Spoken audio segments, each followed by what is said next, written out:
Welcome, everybody. Today I have a very special guest. I'm pretty honored to have Orlando Wilson here. He's a security expert with 35 plus years of experience in the business. He has written an array of books are available on Amazon. I also got a few myself. Yeah, he has been there, done that. He has seen everything, the good, the bad, the ugly. And yeah, we want to jump right in and talk a little bit about the current state of the industry, about training, and about the clients. And yeah, let's just jump in.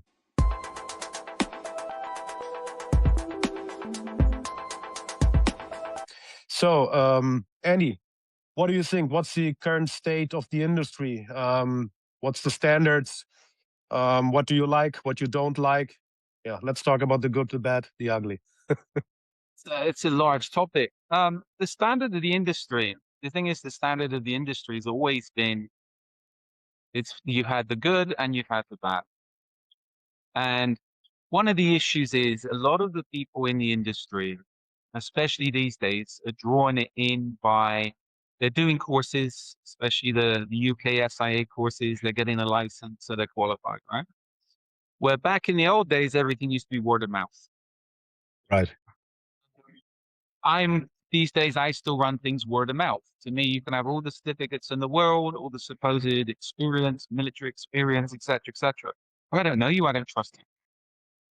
And I've had it over the years where people have put brilliant CVs on the table, brilliant resumes on the table, and they themselves are disasters because they can't be trusted, or they're up to something, they're trying to go behind your back, etc. And people going behind your back and trying to steal clients is huge in this industry. Right. So I think the issue is these days, with the abundance of people doing courses, the abundance of people coming out of the military, especially after Iraq and Afghan, etc., the market is swamped. So this makes it, if you're looking for contracts, a lot more difficult because you're competing with a lot of other people. And I see it where a lot of the established people are struggling because a lot of the people that's coming out of the military or just doing courses are more in tune to box ticking. So when they're going after, say, government contracts or local government contracts, they understand the system better than a lot of the people that's purely working on experience. Right. So this means a lot of the people that's getting the contracts, yes, they might tick the boxes, but they're not really qualified to do the jobs. There's a lot more qualified people out there. So somebody just comes out of the police or military, they do some courses. Yes, they have a brilliant resume, they have a brilliant company profile, but they have no experience. But they're getting the contracts, the government contracts, etc., and the corporate contracts because they can present themselves better. And presentation is something a lot of CP guys don't understand. Right. That's what I experience here in Germany as well. And in my opinion, there has been a much more regulations than maybe 10, 15 years ago, but the quality is not better than back in the days. I think back in the days, the quality was better of the guys working in the industry. Now we have more people, more regulations, but it didn't do any good for the industry in general, in my opinion. This is where a lot of the regulations is aimed at the lowest common denominator. Right. Being the quality. They're getting, how do you get, again, and let's use UK as an example, a lot of the SIA CP courses and security licenses, etc., are being offered to people who's been unemployed for a long period of time. Yeah, to get here. So you can have somebody with a CP license that's been unemployed for 10 years. So no disrespect to that person, they decide to start working again. But again, you're not getting the quality of somebody who, and I know a lot of people like myself, and I say to people, I could have made more money doing other things. I'm stupid enough to like what I do. I like the business. I enjoy even though I hate it, I love it. The CP business, investigations, etc., etc., etc. But again, the competition these days is There's somebody that just goes and get a license and all of a sudden they're qualified. And a Yeah. lot of companies will hire these people because they're cheaper than hiring somebody with experience. They have a badge, a license that ticks the box. What else do companies need? Yeah, it's similar here, and especially many guys that come from police or military, they are hired straight away. They have no experience, they have no idea what they are doing, but they have a resume, they have their yeah, they have their license, not their license, but their credentials from their former jobs. But not every police officer or not former police officer or military guy has any experience and any clue of the private security industry and the CP industry specifically, in my opinion. This is a big problem, especially where the training courses are put together, the government training courses and licenses, because usually the government people go to government people. The commercial security business is completely different than government sector. To start off with, you have no legal authority, you have no support, and you're on your own. Right. And again, this is where even dealing with clients, you have to be business savvy to deal with clients. And again, I've had people say, well, the client does what they're told, the client must do this. No, they're not. Yeah, you have to be able to deal with people, not expect everybody just to do what you say. The other Exactly. thing, and this is where I'm very wary dealing with especially ex-police guys, and there's some good ones out there. Um, you mean in the UK it was always known, and I've seen it in other places. The cops, ex-cops, just want to work an 8-hour shift, a 12-hour shift, and go home. They're not used to doing 16 hours. They're not used to not having, oh, we have to have tea breaks. We have to have our coffee breaks. We have to have lunch. We're entitled to this. We're entitled, you know what? Commercial CP, you can be going nonstop. You can be going 16, 18 hours a day for a week, 2 weeks. Yes. And you need to do that because you need to get paid. And I remember some guy saying to me, they sent somebody off on an investigation somewhere. Very good job, very well paying in the Caribbean. And they never heard from the guy. And because he spent a day flying, he decided to take 24 hours off, take a day off when he got there. Amazing. Next, this guy out of UK. And it's like, you know what I mean? That might work in your world. In the commercial world, you just got your ass fired. Right. Yeah. Yeah, that's same here. Yeah, just like you mentioned, they have no idea, and often they don't have the soft skills to work in a private environment. They still have their think they have authority over other people. They don't build rapport with other people. They think they can command them and tell them what to do, and that often brings a lot of friction in the job and makes it unnecessary hard.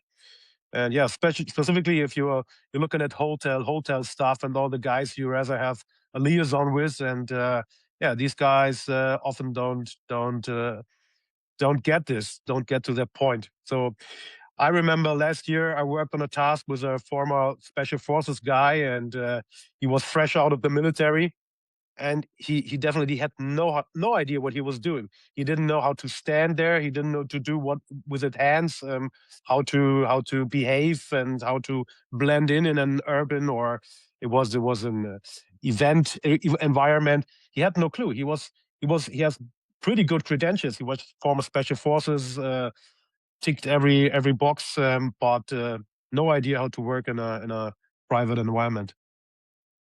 You said behavior. People don't know how to behave, and you have to understand how to behave, and you have to be able to behave in different environments. And that's Exactly. something some people do, some people can't. Sometimes you have to be nice to people, sometimes you have to be nasty with people. And the other thing as well, I was saying, yes, you need to be nice to people, but you also have to understand boundaries. Yeah. Where in maybe the police and military world, clients can do what the hell they want. In the commercial world, the people I deal with, I can say I'm strict because you're paying for a service, and these are the boundaries.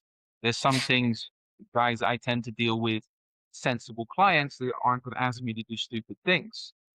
And we're not going to turn a blind eye to certain things. So this is where it's the whole CP business is very, very complicated. And I've been doing this too long now. So I understand things, but again, it takes time to understand how things work. You're not just going to go and do a course, security management course, whatever, and all of a sudden you know what you're doing because you've done the courses. Yeah, exactly. That's You need what I knowledge.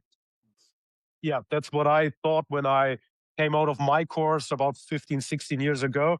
And I wanted to go straight to the CP business. And thank God it didn't work out that way. Thank God I had still 5 more years to learn how the business is working, how the private industry is working. And yeah, thank God I didn't drop right into the CP business, because then I wouldn't be there anymore, probably. Well, this is it, mate. There's a lot of people. I know people in senior corporate security positions. There's a big question mark how they got those jobs. Yeah. Their experience, they become managers of companies. Well, what usually happens, somebody BS's their way into a contract, they get a big contract, and they're set. But this is another thing for clients. It's clients need to be very wary who they're hiring. Yeah. Because again, there's a lot of people out there, yes, they tick the boxes, but do they actually know what they're doing? Yeah, this is specifically right for the guys that's doing the security management, because in my opinion, especially in Germany, this has nothing to do with with boots on the ground, with the real business that is happening uh, on the ground. You know, it's managing resources, but most of them aren't even able to write a security concept or make a threat assessment. So they actually have no idea what they are doing. What they are doing there. But this is a major problem. Yes. People are hired off their, you can go these days and build up a brilliant resume online or do a few non-fail courses and you're a qualified bodyguard, you're qualified PSD, you're qualified this, go get some management qualifications. But again, these people, to me, yes, they tick the boxes, but a lot of them are more liabilities than they are assets. And somebody said this a while back. It's like the only time the security business is generally tested, people in the security business are tested, is when things go wrong.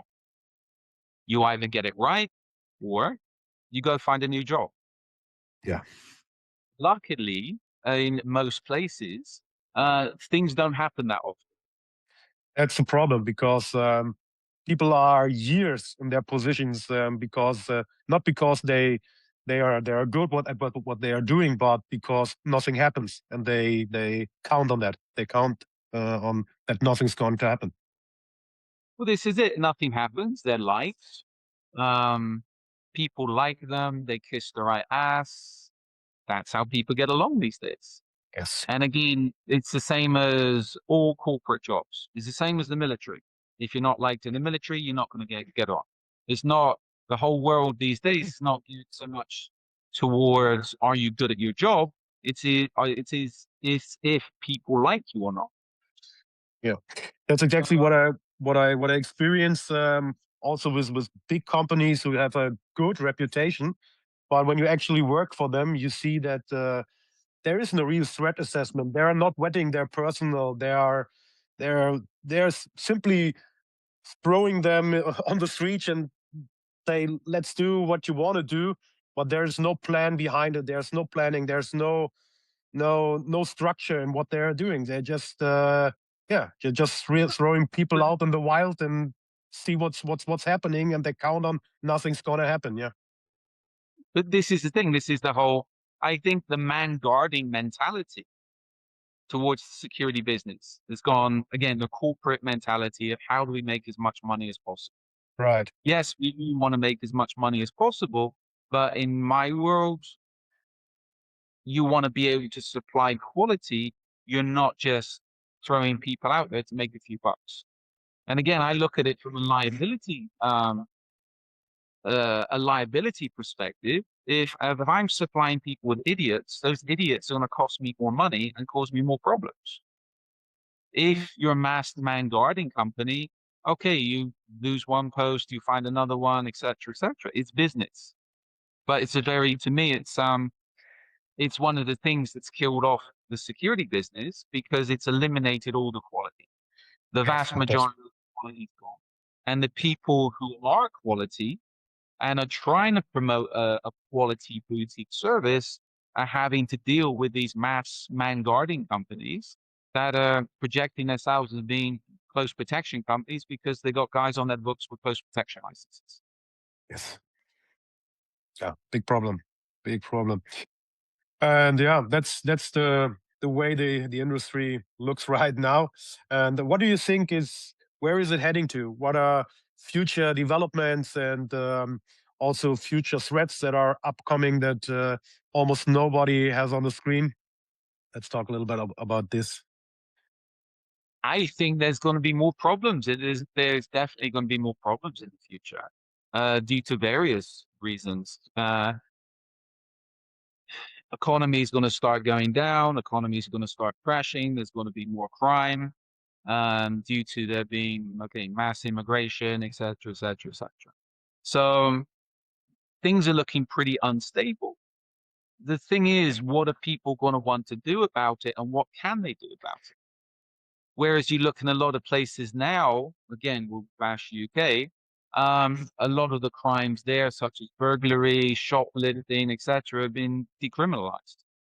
Yeah. So from a security perspective, if you are supplying retail security or you're supplying estate security, can you actually do the job, or are you going to have more problems if your guys do arrest somebody and they get hurt? So it's here. So It's yeah. No, go on. Sorry. this is where it's looking at it from a business perspective. Do you actually want to get involved in a lot of the work that's being offered? Because it can, from a company perspective, it can make you money, but it can also cause you problems.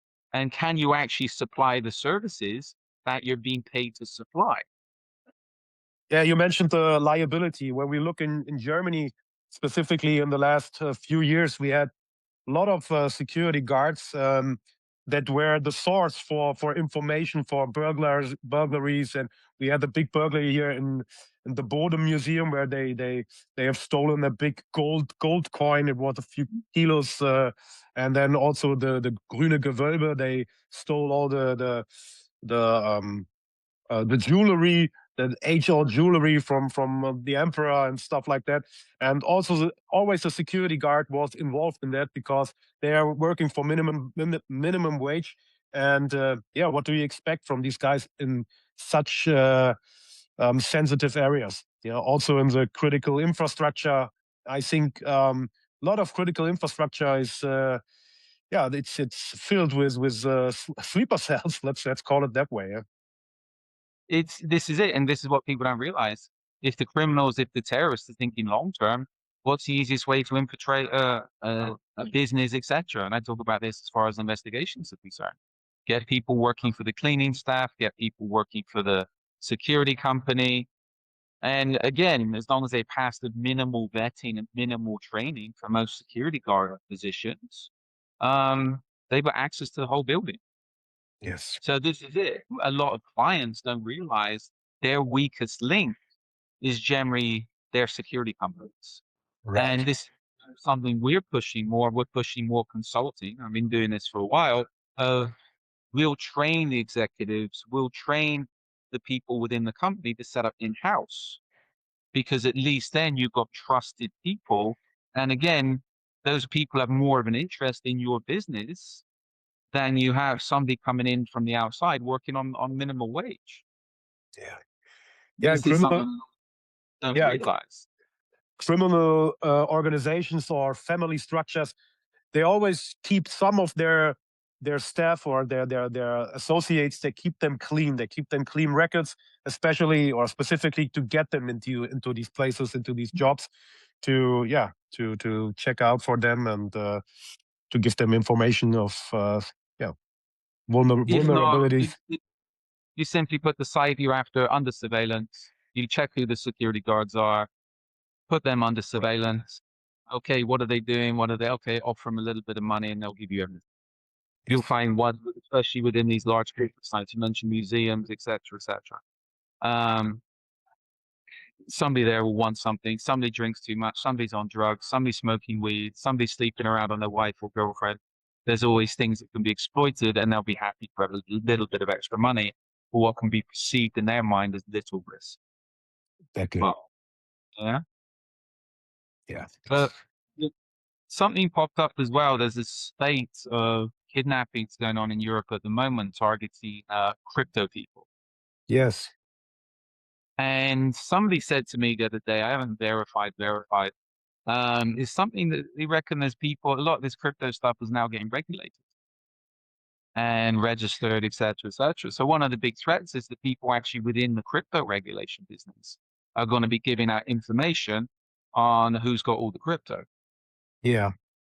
And unlike, unlike having your money in the bank, if you've got your crypto on a ledger in your house or you're keeping it in cold storage somewhere, you're open. Yes. Yeah. People will come after. Yeah, and especially people are not very sensitive with their information that they put out on social media and stuff like this. Yeah, they brag about their money, just like you mentioned in other videos. Also, security personnel bragging about working for ultra high net worth individuals, stuff like this. This is so how does it come? People don't recognize that the criminal element is monitoring all that stuff, is monitoring all the social media. Many have still have the misconception that criminals are stupid idiots, that they're dumb, they have no clue what they are doing, but they don't recognize these guys are as professional, if even if not more professional than we are, because it's their living, it's their job, it's how they make money. So they do it as professional as we do, if not more professional or more determined on their task. It's business, and that business just happens to be crime. That's it. Yes. They choose to do what they do, and it's crime. That's how they make money, be it drugs, be it theft, be it burglaries, be it stealing cars. It's Yes. a way to make money. So they look at it as a business. But Exactly. companies don't see it that way, and they hire minimum wage people to protect their businesses, or a CP guy that some company says, yes, he's got a license, where actually verifying he knows what he's doing. Exactly. Yeah. And yeah, also um, touching on the training topic. What do you think about the training standards that are out there right now? In my opinion, um, there are they all provide similar stuff. It's always the same. It's walking in formations, shooting, driving, stuff like this. But in my opinion, depending on where you're working, on which soil you're working on, you have to do specific training for specific areas of the close protection business. If you're predominantly working in a urban environment in Western Europe, you don't have to take as much focus on shooting, driving, and stuff like that. It's more like making threat assessments beforehand, try to rule out sudden some threats that may upcome, make good route reconnaissances, building liaisons with other people, working on your social skills, more working on your self defense or self protection skills rather than shooting, driving, and all that stuff that looks fancy but doesn't add much value for some areas CP operatives are working in. Let me ask you a question.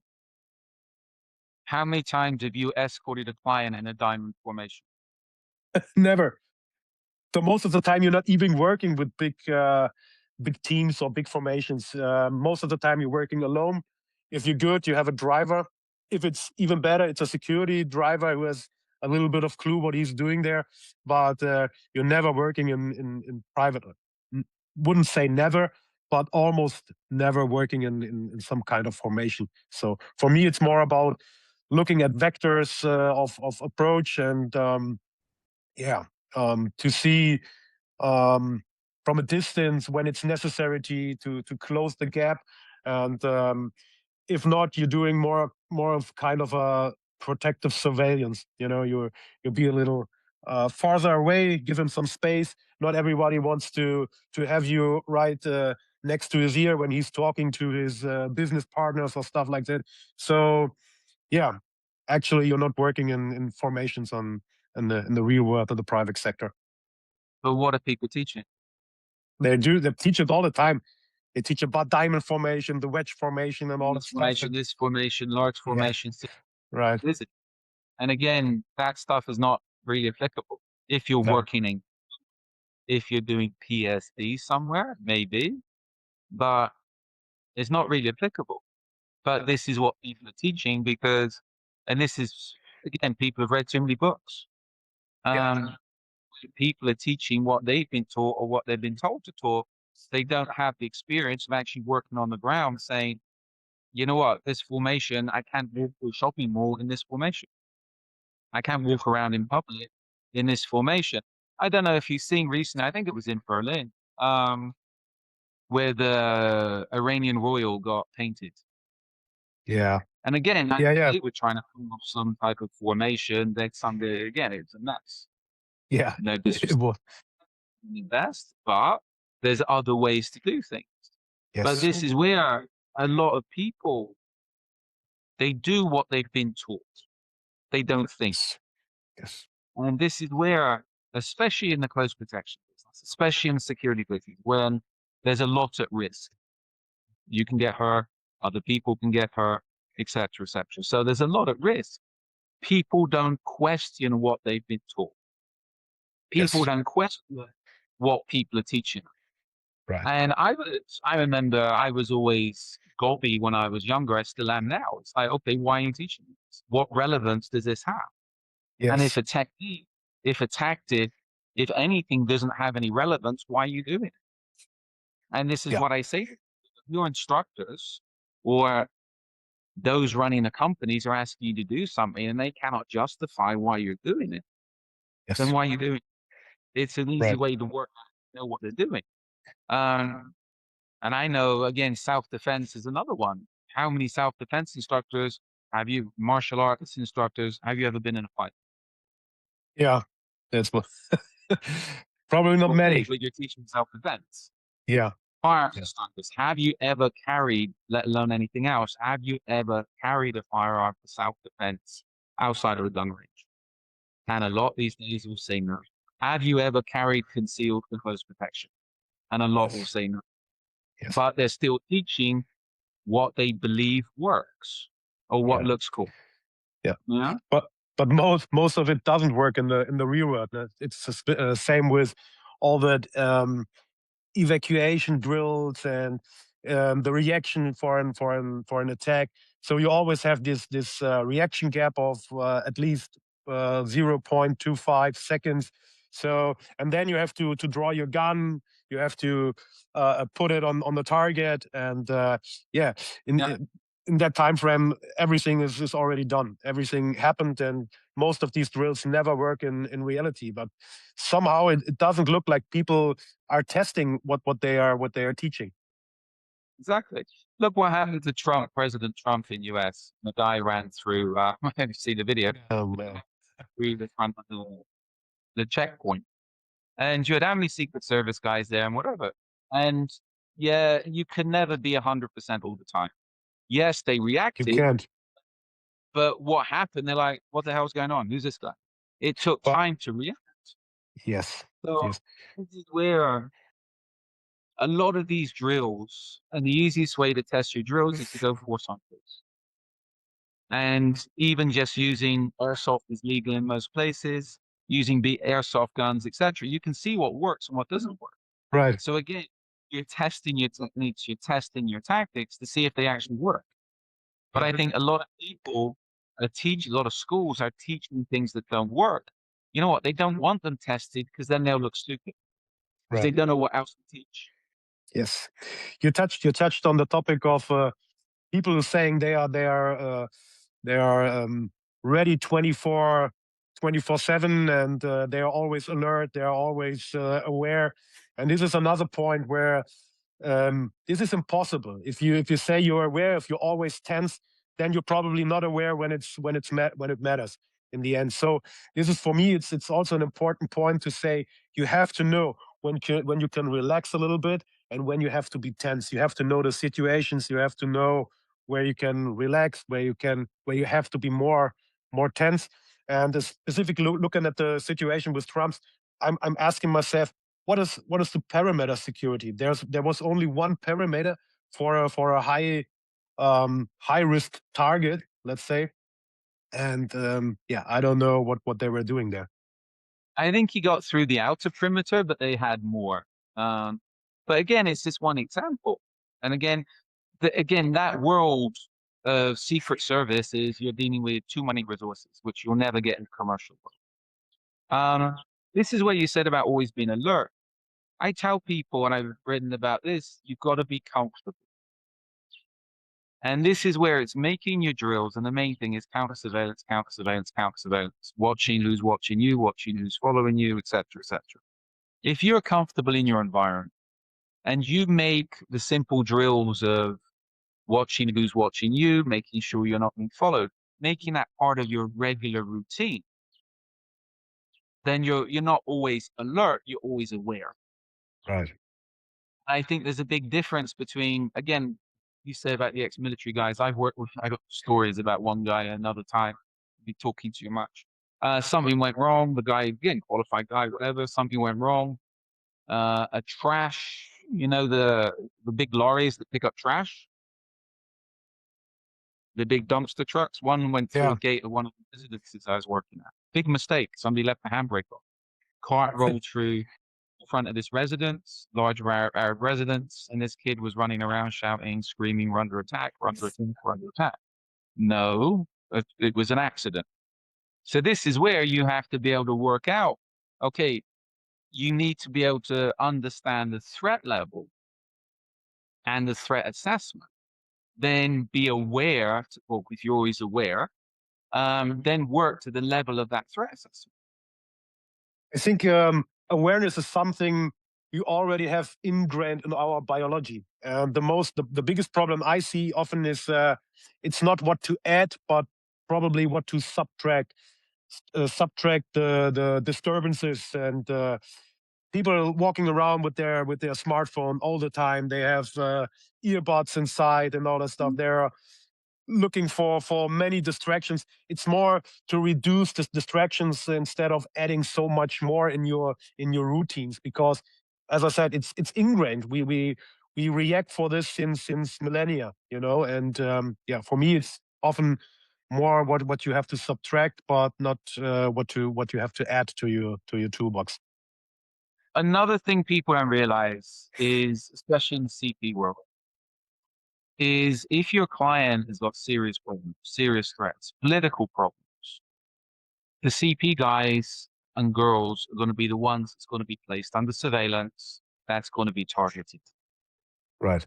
Um, and I know of cases, I know of, again, another story, two stories out of the United States where people were working with clients that had issues with law enforcement. So, yes, you can be being followed, you can be being watched. But again, if you act aggressively, especially in the US, towards a Fed, FBI guy, etc., you're going to have problems. You'll get arrested. So this is where it's understanding the threats the client most probably be under. And this is where, again, you have to select your clients, put the client, do a background check on the clients. Because again, if you're dealing with a client that has issues, you want us to understand those issues are going to come over onto you, be it Yeah. legal issues, be it political issues, be it criminal issues. Yes.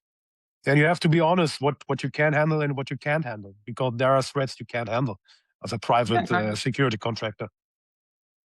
I remember years ago, when we were doing stuff in Mexico, we had a lot of people contacting us for work, CP work. And I remember stuff was hot in Monterrey, and we were turning down jobs. I turned down a load of work because, again, I spoke to my guy there, Jerry. You're most probably watching. And I said to him, it's like, he said, "No, we can't do anything. You're dealing with cartels. Right. There's Right. cartel on one side, you've got corrupt police and military on the other side. Right. We send it as soon as they get to the airport, everybody knows who they are, everybody's watching, etc., etc. Exactly. So why does this person need a security guard? What are you going to do? You'll get kidnapped with the client if they decide to kidnap the client, and then they'll kill you first to make an example to the client. Right. So this is where I had people. I remember I was in Miami at the time, and I said to guys, "We're turning it down." Oh, we'll do it. We'll do it. We'll do it. Okay, you want to go get chopped up? But again, these are guys that watch too many movies. Huh? Yeah. Chances Most are, of them do. if we sent them there, and I've had issues with this before, if we sent them there, they'd be too afraid to leave the airport. Right. And that's Because it. then they'd realize, welcome to reality. Yeah, and that's also a misconception because we can simply go around and shoot all the bad guys and do whatever we want. It's the bad guys doesn't care. They don't care about it. They do it if they want.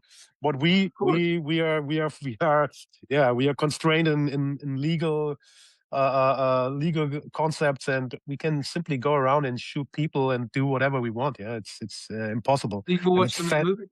Yeah, they do. They do. And where are you going to get the guns from to start with?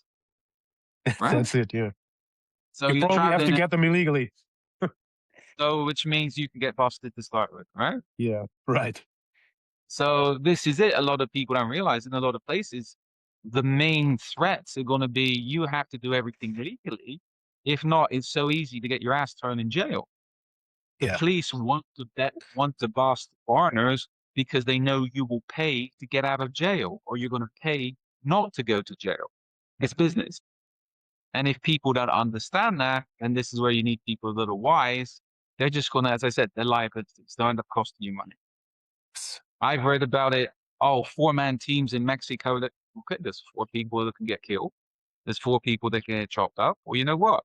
There's 4 people that's going to pay a lot of money not to get killed, chopped up, or thrown in jail. You have to be wise, right? Yeah. That's a lot of fantasy in this business and a lot of misconceptions. And also people don't understand violence correctly, in my opinion. They don't know what kind of violence there is. Everybody, if they train for violence, or if they train self-defense, they actually train for fighting for a bar fight. So they're training for some kind of social violence. And so doesn't say that social violence cannot escalate until the craziest stuff, but it's usually it's a difference from predatory violence, where clients get under surveillance, and when clients get attacked, then it's more some kind of a predatory violence. It's kind of business. There's no emotions involved, and this is also a misconception, and people don't understand what's the difference between a bar fight and predatory violence, fighting for your life in a real real life and death situation. I tell people for self-defense, for CP, you want to end the situation as quickly as possible. Where it's safe to do so, report it to the police, do what you have to do legally to make sure your ass is covered. And then where it's not safe to report it, get the hell out of there as quickly as possible. But you have to end the situation as quickly as possible. So all self-defense training makes is good, but you need to work out what to apply when. A lot of the arrest restraint techniques, a lot of the jujitsu stuff, you don't have to be rolling around on the floor if you're working by yourself. Nobody's protecting the client. You can get stabbed, you can get kicked in the head, etc. Right. So again, it depends on if you're working in, say, Europe, where the emphasis is on arrest and restraint, and you're working with a team, sure. If you're working in some other places, I'd have to be polite here, I was going to swear. You just have to stab the person and get the hell out of there as quickly as possible. Yes. But this is where you have to understand the environment, the threat assessment, etc., etc. Yeah, and the kind of and the kind of violence, because social violence, or it's territory violence, it's honor, it's violence because of honor.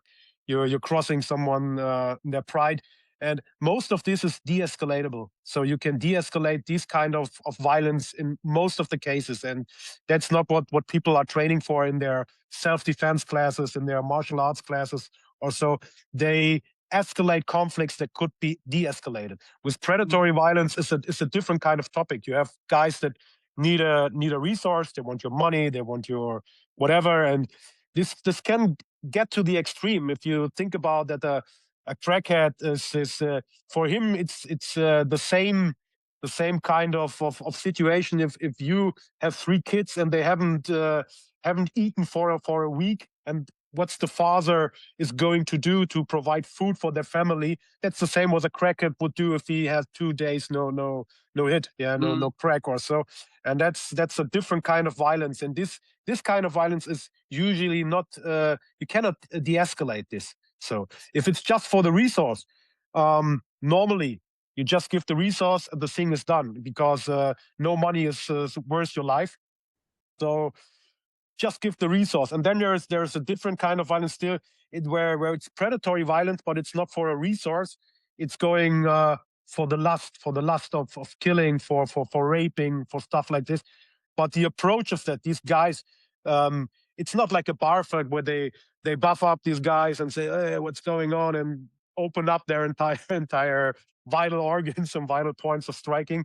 No, this is violence where you get isolated, where you get where they put surveillance on yourself, and then it's a quick and precise hit.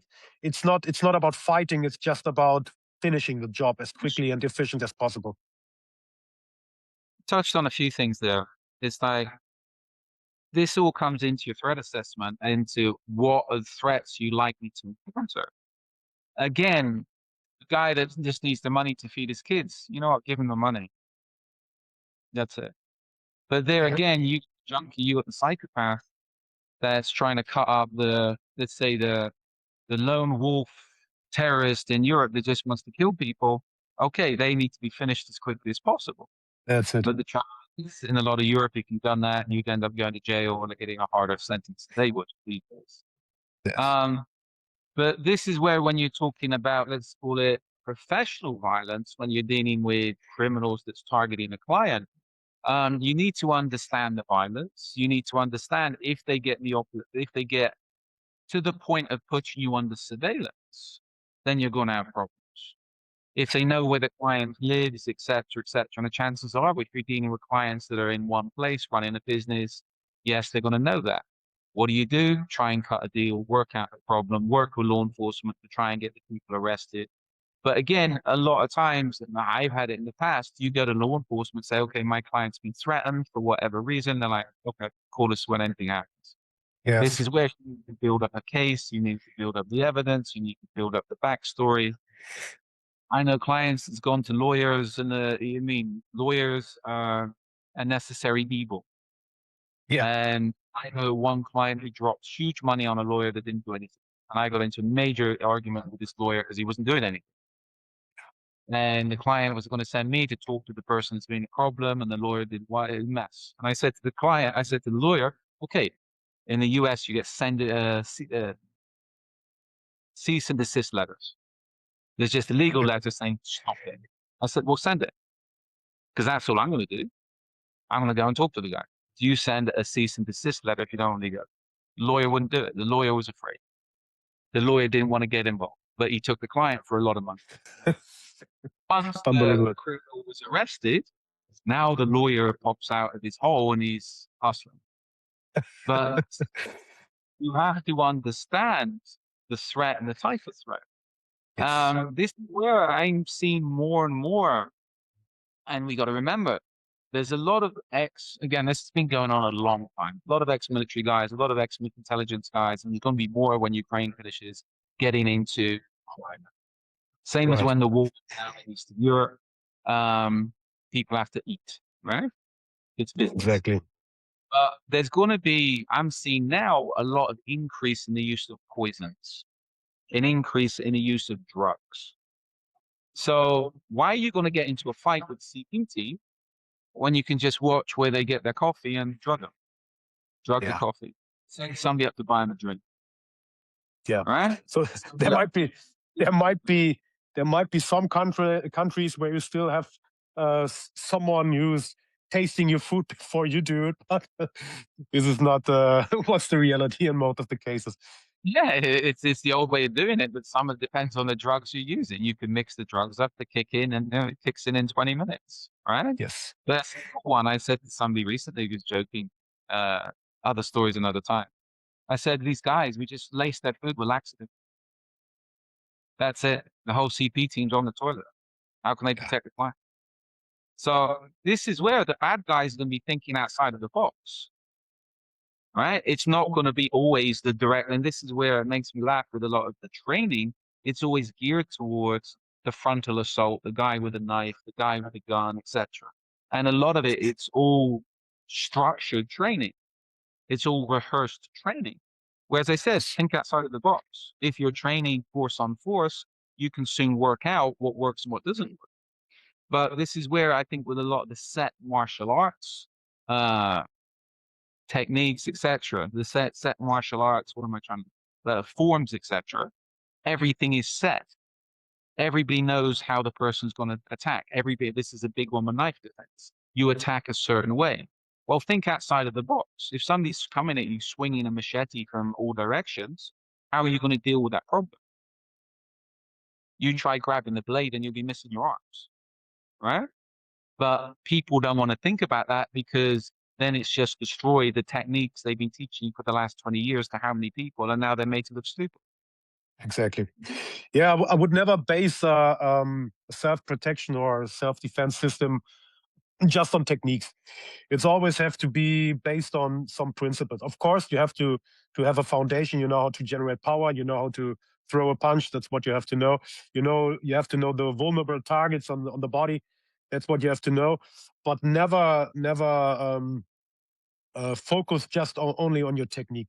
You have to work on principles. You have to work on which distance is the attacker, which weapon is he using, how is your positioning to that. And yeah, never base it only on techniques. That's never working in the real world, where adaptability is key to survive an attack. You've got to be able to adapt. You've got to understand the environment. And again, it's like nothing's set. You have to be as flexible as possible. And this is something which you have to learn over time. You have to learn by making mistakes, and you have to make mistakes. And you have to Yes. learn by testing, testing, and testing. And if you're not making, while you're training, if you're not making mistakes, you're not training hard enough. Yes. It's very easy for people to go and do a no-fail course, get a pat on the back, get a certificate, and they think they know everything.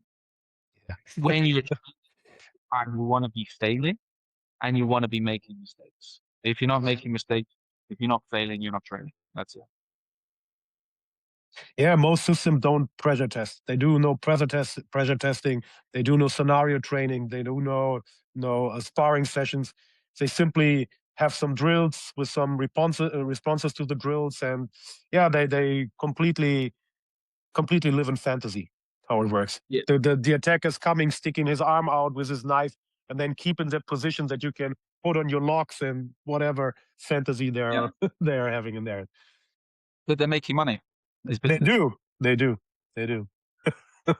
Selling bits of paper. But this is it. This is where people need to look at, as I said, if you're serious, you need to be able to differentiate between what, if you just want certificates and selfies, congratulations.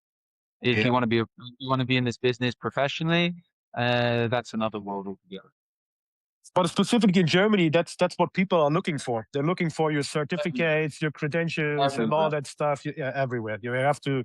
Yeah, it's some idiot put a signature on a paper, and which and if it's approved by the government or so, then you're fine. Then you get your job, and doesn't matter if you're actually qualified for it. Ticks the box, especially with security guards, right? People want to do the minimal to get the license to be able to earn money. But I remember talking to somebody a while back, and they were on about courses, sign up courses, and I'm like, no, we need to have, it needs to be in a hotel, and people need to have coffee breaks. Yes. They like it And when they bring out coffee. it's the same in the training industry, because it's also about checking boxes. You have to be able to measure stuff, and there are specific ways how people learn to measure things. So there is no progression. We still train like the Romans trained 2,000 years ago, and it's not to say it's bad. They learned through trial and error, and a lot of the stuff is still working, but nobody is trying to progress there. There's no coming together from different disciplines to make the training world any better. Like saying the neuroscience, the training science, and yeah, and the standard stuff that we are doing in the military and the police for centuries. So because nothing really changed, and I think there has to be a shift in paradigm because yeah, you can measure it, but it's not the best outcome that you get from this training if you're still doing it the way we did it since centuries. The trouble is, if you go in and rewrite the book, then that's going to be a lot of work for a lot of people. And you'll be hurting people's egos because a lot of people that's been teaching the book at the moment, what's written at the moment, what's believed at the moment, that's what they believe works. So if you go into places, and this is another one for business, don't be too critical if you're trying to get work. I will emphasize that in a second. Because again, you can go in, I've had everything you want to say, okay, this is garbage. Now, I'm a little bit, I don't mind offending people, but again, you're teaching this stuff, it's garbage. Oh, the state requires us to teach it. Yeah, but it's garbage. But again, you're churning out people. Yes, they have a license, but you know what? And I was saying to somebody recently, one guy used to do bits for me in US. He was a licensed armed guard in the state of Florida. I would never allow him to carry a gun when he worked. Yeah, He was on the range with me a few times, and I was like, no way would I allow him to carry a gun when he worked. Solid guy. Give him a baseball bat, no worries. Give him a you gun, won't no. you won't believe what's the what you have to do to get not a license at all, but the necessary qualifications to be able to carry a firearm in Germany. Mm, The course you have to do, it's called the Waffensachkunde. It's a fucking joke. It's really a mm, fucking joke. So you have to know about the legal aspects, basically how a gun is working, and then the entire testing is you have to put five shots on a paper target, and if you hit the paper target with the 5 shots, then you're good. Then you're allowed to, if the job requires, then you're allowed to carry a weapon on a which on a compound or on a CP job, whatever it is. So mm. it's a fucking joke. It's really a fucking joke.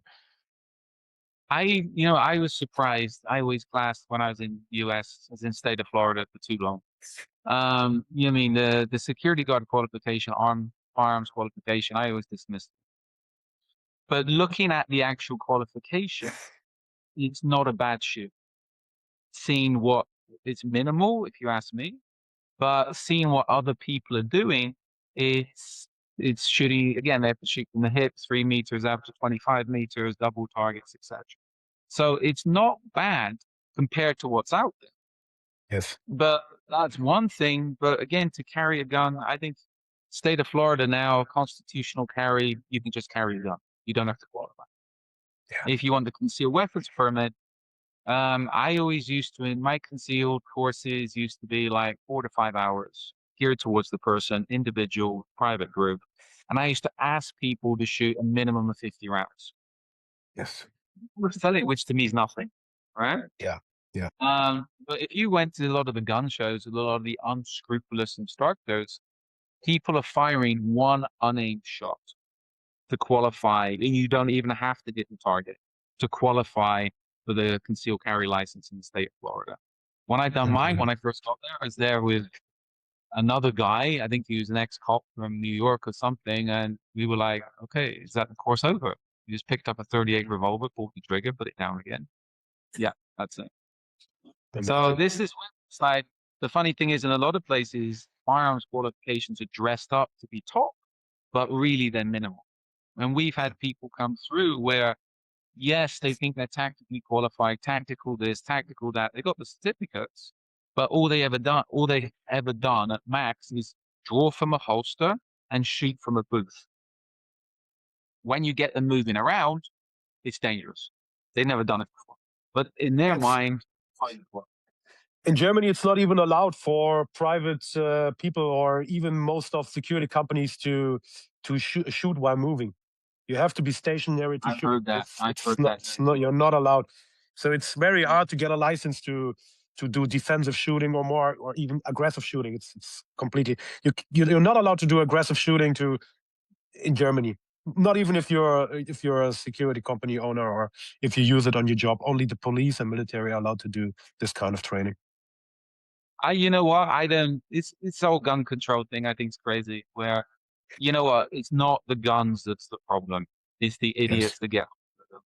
And that's. I mean, most people I know that are gun people are very, very responsible people. Why? they are They don't want to lose their guns. They don't want to learn to lose the rights to shoot, etc. exactly. So this whole thing again, UK about knives. It's like I grew up on fishing boats. I always carried a knife. So did how many other kids that went to school? How many UK is people nuts. who got stabbed? Nobody. You're not Nobody even got stabbed. allowed to carry OC and stuff like that. As a UK is completely nuts. You're completely everything is banned in the UK. You're not allowed to defend yourself. You just have to Yeah, you just nanny have to state where you die. can. People say you can, but again, it's a nanny state. But again, it's I don't see how it's positive in any ways. I'm all for I got stories that which justify self-defense and people being armed. But again, it's like I think if people legal responsible people should be able to carry weapons for Sure, self-defense. If they sure. screw up, then they're going to jail. Well, the same in US. I think, say the Florida 10-20 life. You screw up with a gun using the crime, mandatory 10 years, pull the trigger 20 years, shoot somebody 30 years, or kill them, you're looking at death. So I think any rights need to be balanced off with consequences if you abuse those rights. Yeah, they're pretty hard on who's allowed to carry or to own a gun. This is when I'm talking about Germany. But then Mm, if you illegally carry or own guns or use them, it's a total joke. What yeah. kind of sentences you get out of it? Mm. But mate, that's the world we live in. I don't understand it.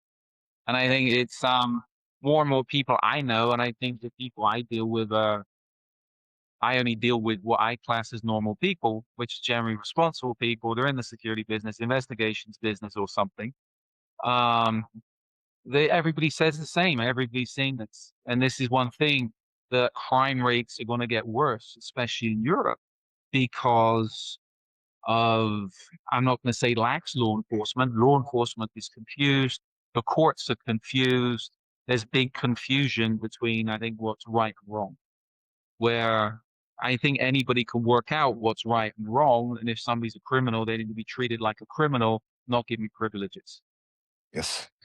Yes, in my opinion, it's not a fault of the police or the legal system. It's the politicians do the rules. The politicians are who set this road, who set up this road, and yeah, we're not heading in a positive direction, in my opinion. It can be positive for business. You Yeah, just have to understand how find a niche, find a market, and then say, okay, and make sure if you're providing services, you're not going to get sued or end up in trouble because your guys are doing the right thing. So it's going to make things a little bit more complicated. But I think for the security business, um, it's going to be positive. The only issues is you're going to have to compete with, you're going to have to deal with all the rules, regulations, etc., and then compete with all the unscrupulous companies that's coming in because they got a license and they want to make a quick buck. yeah, and we already had this years ago. So there are security companies, or rather call them criminals, who set up a problem and then offer to to get Yeah, to always. help to get rid of the problem. You know. Always. That's business. That's Yeah. how I got stories about people that used to do that. I know of. And it's that's part of the business. But again, this is where a lot of the supposed regulation needs to clean that stuff out. But the issue is going to be is what if the people who's in the regulatory bodies are taking kickbacks to let these people in, Yeah, which that's is another. yeah. Politicians live in denial. I don't know what's their agenda, but yeah, I don't know what to say to the current developments here in Western Europe. It's a mess. It's a mess. You know what? There's nothing you can do about it. No, You have to learn to adapt to it. And again, it's it's learn how to make money from it, learn how to do right? business, work Yeah, out, see the opportunities, and you know what, exploit the opportunities. Right. Because I think there's going to be, you look in US, there was a big upsurge in private policing for a while because a lot of people defunded the police. So a lot of people got into the security business and making good money, even though they didn't know what they were doing, because people needed armed guards on their properties, in their neighborhoods, etc. So again, it's looking for the opportunities. What do you think? Is it And a good development that more private companies enter the business, or when we're talking about defunding the police, if we defund the police and more private companies take over, I don't think it's a good move. I don't, because again, I know some good guys in the US making a lot of money off them. But again, even they were complaining of people who were working with. Yes, you can have a very good contract. You've got a lot of responsibility. But again, the companies are sending out people that have just done a course and want to make some money. Right. So yes, the standard can be set. But this is a get back again, looking at a lot of law enforcement these days. What's the standard of the police? Yeah. Yeah. Back in, So you look at you,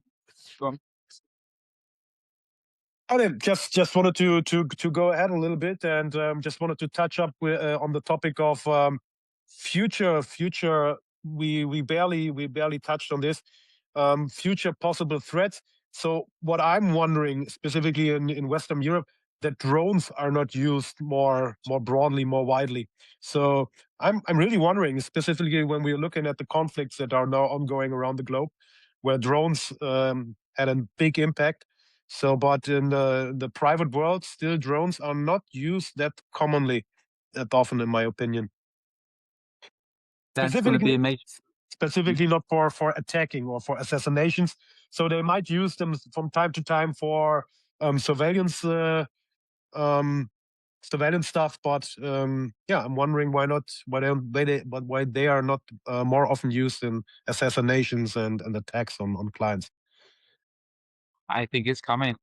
It's a matter Yeah, of time. probably. It, with you know what? To me, there's always been, if you want to get them, there's always been weapons in Europe, military grade weapons, if you wanted to get them. And again, even if people decide to improvise things, I think drone attacks on individuals are going to be, they're coming. That's it. And this will make a major issues for the CP business, because a lot of how do you defend against a drone? You have to be listening, you have to be watching, etc. If you don't see that drone, you're finished. And especially as far as drone defense is concerned, a lot of the drone defense, be it drone guns, etc., shotguns, are all regulated. You How can't do you, walk around.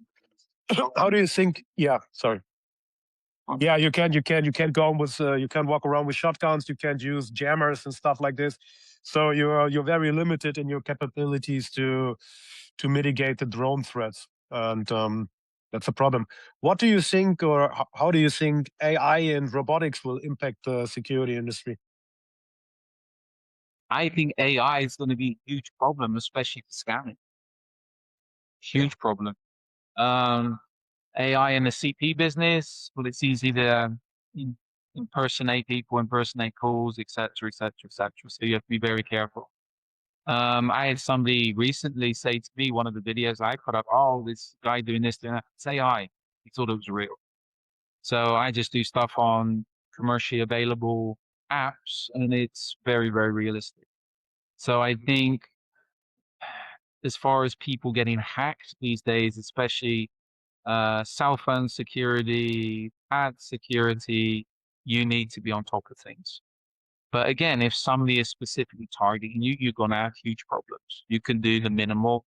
I posted something, he's on I forget who broke the story. I think it could have been BBC. I don't like the BBC, but about they tracked a lot of Colombian mercenaries in Sudan.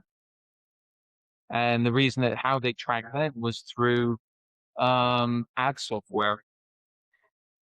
Because again, your cell phones put out information to a lot of apps that collect data for advertising.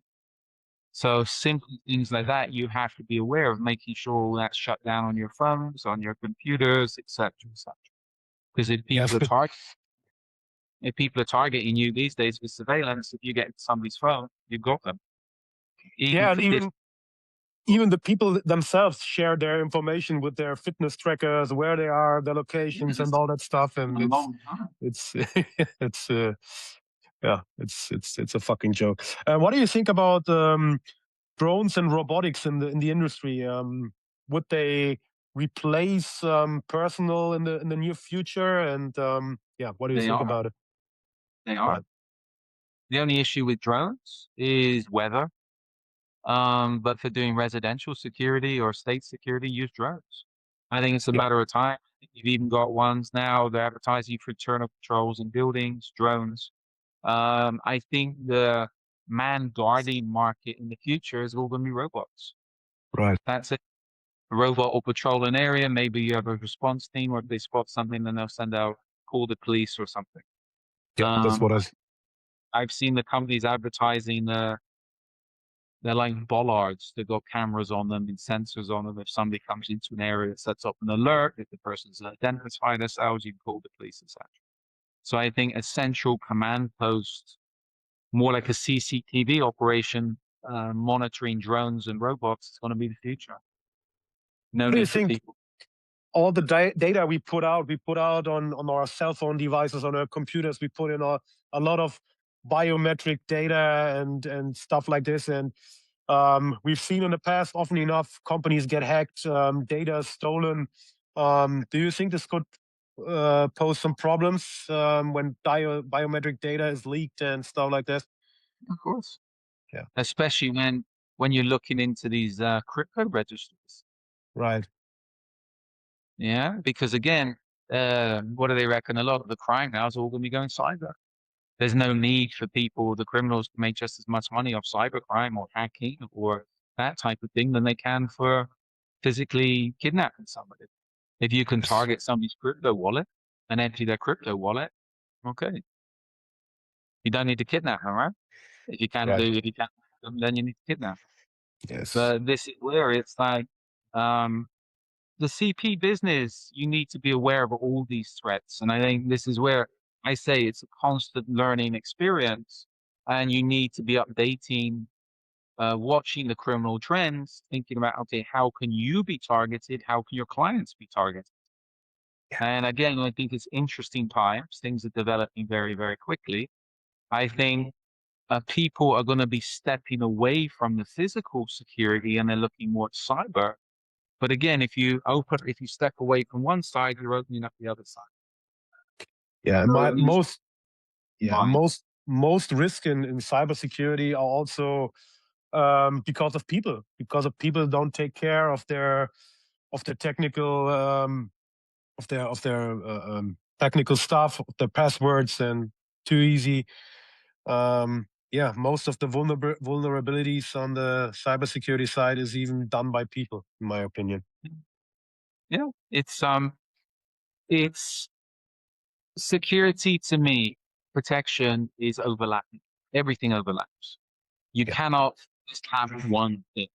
You need to understand you need to be a jack of all trades. You Yes. need to understand things, be able to look at the situation, identify, okay, the weakness is not the doors and windows, the weakness is the internet. Yeah, and if you want to be good at a job, you can't just treat it as if it's just a job. It's, in my opinion, it's a lifestyle. You have to be constantly learning, constantly adapting to new situations. And yeah, for a lot of people, it's just a job. They did their training years ago, and they think, okay, that's it. Now I can handle all problems that arise. And hopefully that never happens. Yeah, right. That's it. Right. All right. So let's quickly touch up on the topic of the client. You also wanted to talk a little bit about the client. What are clients looking for? How to approach clients, and yeah, just give them some insight. But we covered quite a bit of that, and it's back down to, from a client's perspective, they need to be careful who they're hiring.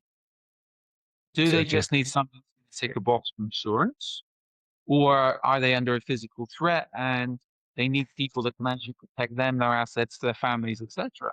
But again, But I think a lot of clients these days have been sold services by people that can't provide those services.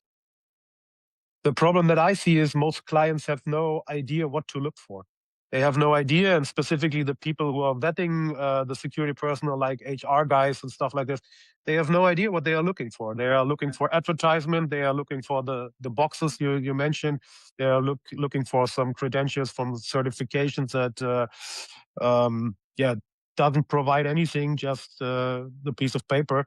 But yeah, that's a big problem that I see. How can we get the clients more aware what to look for, how to vet the security people they are planning to employ? I had a guy come to me a couple of years ago for training, and he said to me, he said I was difficult to find. I got a lot of social media stuff out of. He said from his world, his corporate, he said I was difficult to find. He didn't know where to look. And he said the trouble is, he says a lot of people in his world, financial, he says, if there's a problem, they go to the corporate security manager.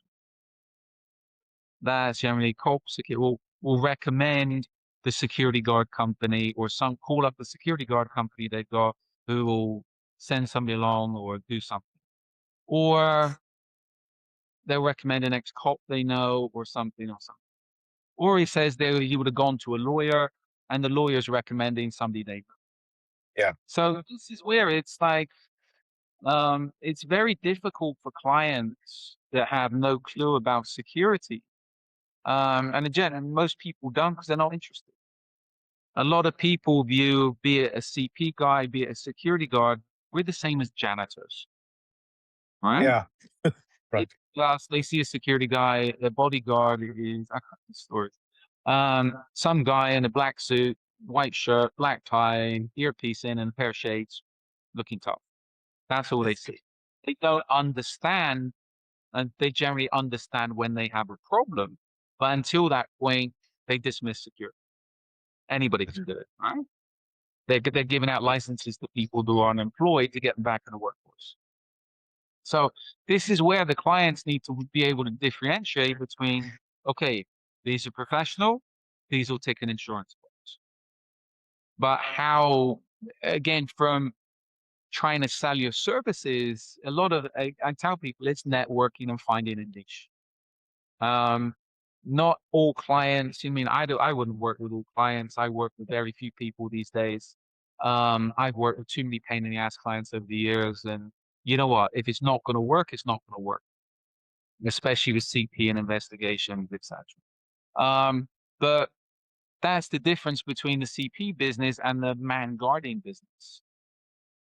Yeah. So I tell people if you're looking for clients, you need to find your niche clients. What's your interest? What's your social group? What world are you moving in that could provide you with business? Who in that world could possibly need security and why would they need security? And this is where I say to people, I have an article up about discrimination in the CP business. It's like the close protection business is very discriminatory. Yes. Certain cultures only want to work with certain cultures, certain ethnicities, etc., such as a racist business. But And not again, only sorry. No, not only that. In my opinion, you mentioned the kind of gatekeepers, like lawyers or financial advisors or some ex-military police guys. So oftentimes it's pretty hard to get to the clients to mm, make yourself knowledgeable to the public, because there are still these gatekeepers, and a lot of these gatekeepers they they don't know what they have no idea what they are doing. They are not good by themselves, and so they they want to keep the market clean. They don't want to have no progressive new guys with new ideas who delivering better services. So they really try to manage who's getting into these circles. This is a big problem as well, in my opinion. the other thing is everybody's taking a kickback. So this is where with a lot of security managers, everybody's taking a kickback. So they recommend companies, they recommend people, but they're taking a percentage of whatever's spent. So corruption within the security business is huge. And this is one aspect which a lot of people don't want to admit, but there's a lot of contracts you're not going to get because they're already given out to people because those people are kicking back. I said something, I had this conversation with somebody yesterday. When I was in US, I was phoned up, I had licensed agencies there. Somebody phoned me up, I think it was from state or county, about applying for local government state contracts for security. Somebody said in the city I was in, there's a contract, oh, why don't you apply? I said, I'm not going to waste my time. Oh, but you tick the boxes. Add an agency license, have the insurance. I said, yeah, but the only reason you want me to apply for that contract is then you can say you've had X amount of companies applying for that contract. But I know for a fact the person that will get that contract has already been chosen Right. because it's somebody that's known to whoever's dishing out the contract, the local mayor, the local state officials, whoever, because that's one of their people. And he's most probably, if he's not donating to them directly, he'll be giving a donation to their favorite charity, Right. or that's how it works. Yeah, and I even know companies are setting up multiple companies because government contracts usually have to be put out every 2 years and to uh, have to be put out in the open again. And so they have different companies, and first the one company takes it, and then the next company. But in the end, it's still all the same company. So that's getting the contracts. Yeah. We call it corruption. Again, I said something recently. Corruption, definition of corruption, if you're making money, it's business. If you're not making money, Yes. then Yeah. that's how it works. You're That's why buying. people Yeah, you have to buy a lot of contracts by yourself. Yeah. yeah. If you want But want the this big is, ones. to me, the kickback stuff. I know people that's got into that world, and it's I don't get into it. And I've had people ask me for stuff, it's like, don't bother, go away. I'd sooner not take the contract. And again, this is where you need to work out when you first start out. Okay, it's okay helping people, etc. But again, if you get involved in that world, somebody said to me, one European country, um, we were looking at government stuff there, local government. And somebody said to me afterwards, it's like we were wary about what was going on. And somebody said to me, he said, yeah, you guys can make some money now. But the issue is going to be once this government changes, that the new government's going to look back through contracts and say, okay, was this a fraudulent contract? Was these people making too much? Where did all the money go? Were these people paid off? And you know what? Yeah, people can make money quickly by dodgy government contracts, but again, that can catch up with you, and then you're going to jail. This is what you always have to look at things and say, okay, what's the reason for it? Okay, why am I being offered this contract? Yeah, but I also see companies that only exist for 2 years, and after 2 years, they close the business and they build up another business with a different CEO and stuff. Yeah, that's what's happening all the time, just to take care they're not landing in jail. Run up the debt, run up a huge debt, go bankrupt, set up business again. Yes.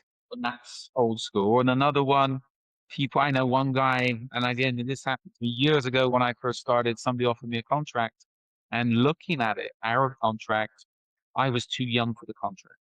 They most probably didn't intend to pay me. And I know that happened to somebody else who was on the same type of contract, our contract in London. He got this contract, went on for how many months, our visit during summer, and didn't get paid. So they most probably said, yeah, he's a young guy, he can supply the people, he needs the money, we'll give him the contract as long as he supplies the bums on the seats, which he did. And then they were like, thank you, goodbye.